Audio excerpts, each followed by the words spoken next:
आप देख रहे हैं रोशन पाकिस्तान न्यूज। नगीना कॉलोनी धाबेजी में वाक़या प्राइवेट स्कूल 3 टॉप एजुकेशन जो सिंध एजुकेशन फाउंडेशन की ज़ेर निगरानी और ताउन से है। अरसा 4 साल से एक प्लाट में कच्ची तामीर की हालत में मौजूद है, जहां पढ़ाई बराए नाम है। स्कूल में सहूलियात का फुकदान है, जबकि टीचर्स की तनख्वाह सेफ की जानिब से दी जाने वाली रकम से भी बहुत कम यहां दी जा रही है। आज स्कूल में तलबा के वालिदैन और स्कूल असातिज़ा ने एहतजाज किया। इस मौके पर मीडिया से बातचीत करते हुए स्कूल प्रिंसिपल रानी पलीजो ने कहा कि हम तालीम को अपना फ़र्ज़ समझकर बच्चों को तालीम दे रहे हैं, पर स्कूल इंतज़ामिया ने मुसलसल लापरवाही इख्तियार कर रखी है।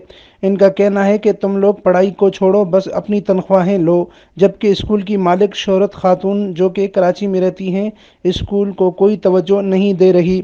बराए नाम स्कूल का खाका बनाकर 250 बच्चों की दाखिला दिखाकर सेफ के जरिए माल बटोरने में मसरूफ़ है, जबकि इस वक्त 3 टॉप एजुकेशन स्कूल में 80 के करीब बच्चे हाजिर हैं जो शदीद गर्मी में रहकर वक्त पास कर रहे हैं। स्कूल इंतज़ामिया मज़ीद सहूलियात देने से इनकारी है। प्रोसेस पे चल रहा है।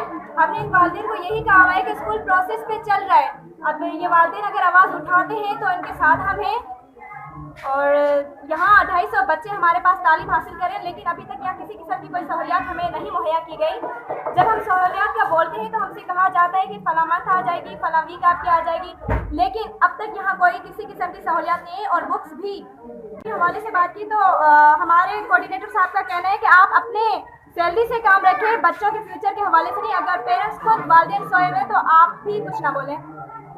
इस मौके पर बच्चों के वालिदैन अताउल्लाह खान, सैयद मुनसिफ शाह, उमर रहमान और अब्दुर्रहमान खान ने मीडिया को बताया है कि मज़कूरा गैर रजिस्टर्ड स्कूल में मैडम शोहरत खातून की मनमानियों और लापरवाहियों की वजह से हमारे बच्चों का मुस्तकबिल तारीक बन चुका है। से फौरी नोटिस ले। ये स्कूल गैर रजिस्टर है जिसके 250 बच्चों का मुस्तकबिल तबाह हो रहा है। आखिर ये बच्चे कहाँ जाएंगे? इसमें बच्चे भी है, बच्चियां भी है। अमीन फारूकी, रोशन पाकिस्तान न्यूज़, ठट्टा, सिंध।